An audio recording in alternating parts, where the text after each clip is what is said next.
Bonjour à toutes, bonjour à tous. Merci d'être là et bienvenue à chacun de vous. Donc je suis en présence d'Alina Rouel. Bonjour Alina. Bonjour Gentiane. Bonjour à tous.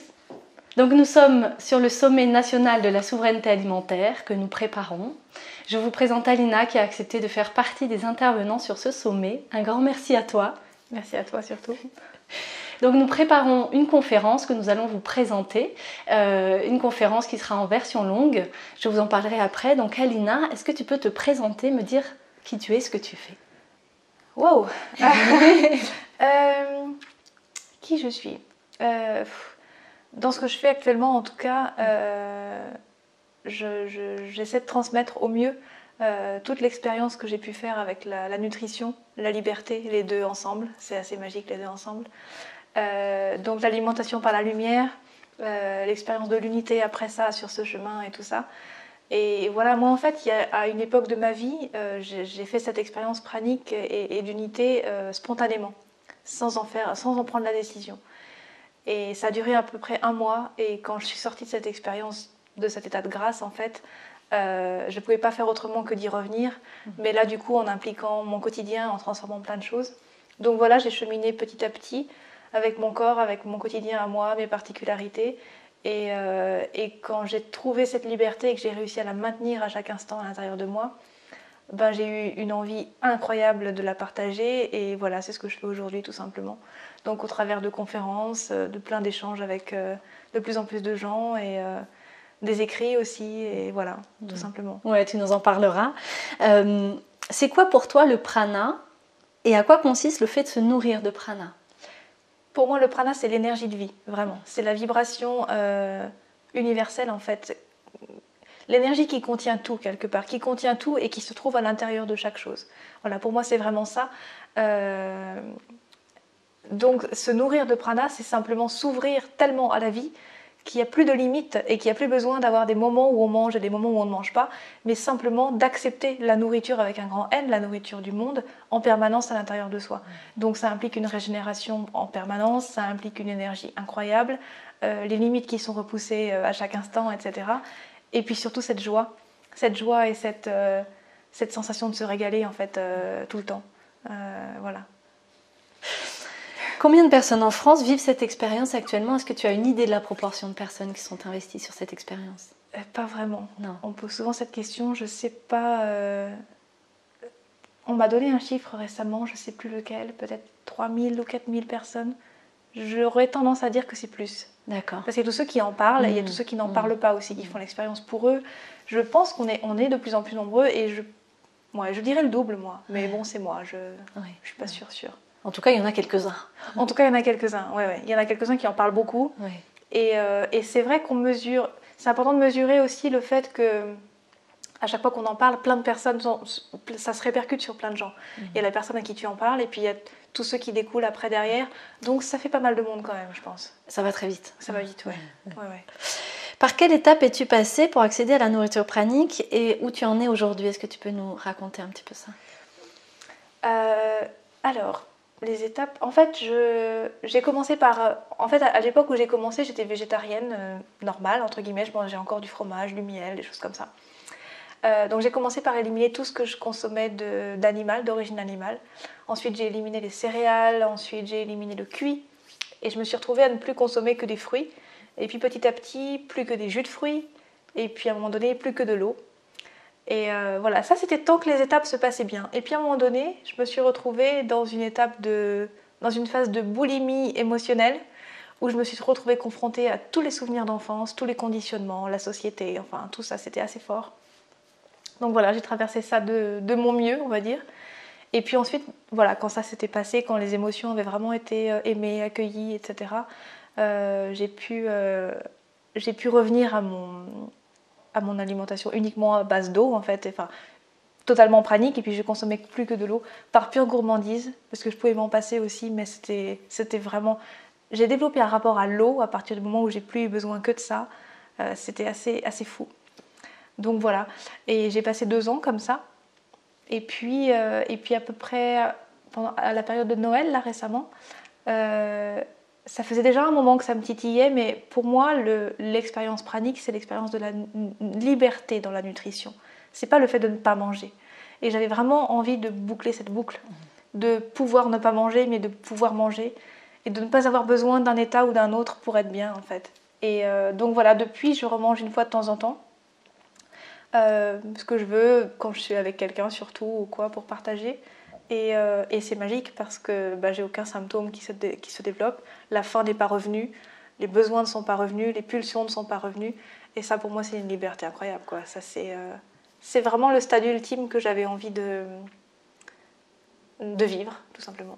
Qu'est-ce qui fait qu'aujourd'hui, du coup, tu remanges quelque chose? Du coup, ça t'apporte quoi? C'est pour le plaisir? C'est pour le partage? Quel sens ça a pour toi aujourd'hui, du coup, de remanger un peu? Du coup, c'est du pur plaisir. Mais du pur plaisir tel que je l'avais jamais connu, parce que avant, dans le fait de manger, il y avait vraiment toujours ce côté, cette expérience du soulagement aussi. Tu calmes une faim, tu calmes une envie. Et là, comme il n'y a ni envie ni faim, c'est assez difficile à exprimer, mais du coup, c'est vraiment du pur plaisir. Si tu manges quelque chose, c'est vraiment pour jouir entièrement de ce qu'est l'aliment ou de ce qu'est le moment que tu partages avec la personne, etc. Et donc, c'est d'une intensité incroyable. Ouais. Ne serait-ce que même au niveau du goût, qui s'est complètement libéré de plein de choses, purifié, etc. Et donc, c'est vraiment des moments d'extase, en fait. Ouais. Peux-tu nous décrire comment tu as senti physiquement ta première expérience de nourriture immatérielle de lumière? La première expérience. La première expérience, je crois que c'était une sensation de chaleur, de douceur intense qui pénétrait partout et qui remplissait en fait. Et qui rassurait complètement le type de questions qu'on peut se poser au début. Est-ce que je suis vraiment nourrie ou est-ce que je suis en train de me suicider lentement? et ouais, cette sensation d'être emplie de quelque chose de très doux, je crois que c'était ça. Après, j'ai eu des sensations de lumière liquide qui arrivait ou d'énergie qui remontait, plein de choses dans le corps, mais la toute première c'était ça. C'était mais non, j'ai tout ce qu'il faut, tout est là, tout est à l'intérieur, partout et voilà, c'était très beau ça. Ah, tu m'étonnes. Ouais. Alors tu prépares un livre, est-ce que tu peux nous en parler, où ça en est? Je l'ai terminé en fait, ça y est. Il est fini? Il est fini. Il est en cours, je croise les doigts et je touche du bois. Il est en cours d'édition normalement. Donc voilà, peut-être... Son titre? Son titre, La nutrition de la liberté. Ouais. Et paradoxalement, j'y parle plus de nutrition que de prana. D'accord. Je crois. Parce que pour moi, c'est vraiment cette notion de liberté qui est importante. Pas le fait de manger ou de ne pas manger. Je suis vraiment tellement pas dans ce type de jugement que voilà. Donc j'aborde les deux de manière libre et enfin voilà. C'est ça. Ouais.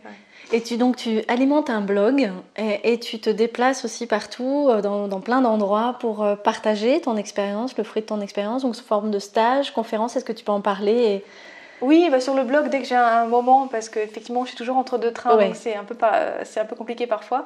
Mais dès que j'ai un moment, j'essaie d'écrire des articles, notamment pour répondre à plein de questions qu'on me pose en permanence par email. Et je ne peux pas répondre à tout le monde individuellement, j'ai trop de monde. Et puis oui, je me déplace partout. Donc c'est des journées en fait, c'est de 10h à 18h. Et ça se passe vraiment en libre échange comme ça, enfin, en mode question-réponse si tu veux, pour être vraiment en communion avec les gens qui sont là et répondre vraiment aux questions qui sont adaptées à eux, à leur expérience et tout ça. Donc c'est vraiment des très beaux moments et je me lasse pas de ça, quoi. Ça c'est vraiment partager cette expérience-là et surtout accueillir tous les témoignages aussi d'expériences que font les gens actuellement, c'est incroyable, c'est incroyable. C'est extra. Ah oui, c'est vraiment extra. Ouais. Tu proposes des soins également, tu peux en parler un petit peu? Oui, des soins que je fais surtout à distance ou en direct quand je me déplace en conférence et qu'il y a un endroit qui se prête à ça. Des soins en fait c'est pas vraiment moi qui agis, hein, c'est vraiment l'énergie de l'unité à qui je laisse encore plus de place au moment du soin et qui vient tout simplement agir là où il faut sur la personne. Et voilà, c'est vraiment une communion d'énergie d'unité entre les deux êtres et ça donne des choses très belles. Voilà. C'est ça. Alors, qu'est-ce qui t'a donné envie de participer à notre sommet national de la souveraineté alimentaire? Toi, déjà. Toi, te rencontrer, discuter. Et puis parce que c'est tellement bon, cette liberté que je goûte à chaque instant, que j'ai envie que tout le monde en profite, quoi. Donc, quand tu m'as parlé de ce projet et de cette possibilité et tout ça, c'était juste un régal. Donc voilà, avec joie. Pour moi aussi, hein. Je suis honorée de t'avoir avec nous. Alors, nous avons mis en place un financement participatif pour nous aider à réaliser donc, toutes ces vidéos, donc plus de 30 intervenants que je vais interviewer partout en France. Et ensuite, il y a une diffusion sur une plateforme web en octobre. Selon toi, en quoi est-ce que c'est important de soutenir ce projet? Dans le sens où tu récoltes plein de témoignages différents dans plein de domaines et qui permettent à plein de gens différents du coup de rentrer dans ce domaine de souveraineté alimentaire, de rentrer dans cette idée de possibilité d'ultra-liberté dans ce domaine, que ce soit via la nourriture, via la permaculture, via le rapport à la terre, le rapport au corps. Je ne sais pas exactement qui tu vas interviewer partout, mais voilà, il y a tellement de manières de rentrer là-dedans. Ça s'adapte tellement à toutes les personnalités, tous les besoins, toutes les envies, que oui, pour moi c'est hyper important de soutenir ça. Ouais. Merci. Donc vous avez tous les liens dans la description de la vidéo pour pouvoir accéder à toutes les informations. Vous pouvez donc également participer de la façon qu'il vous plaira pour nous soutenir dans cette action.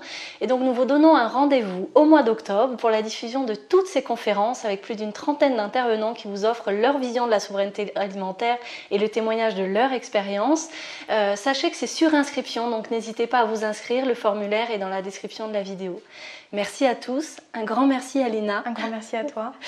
Et à très bientôt, je vous embrasse. Ciao, bye bye.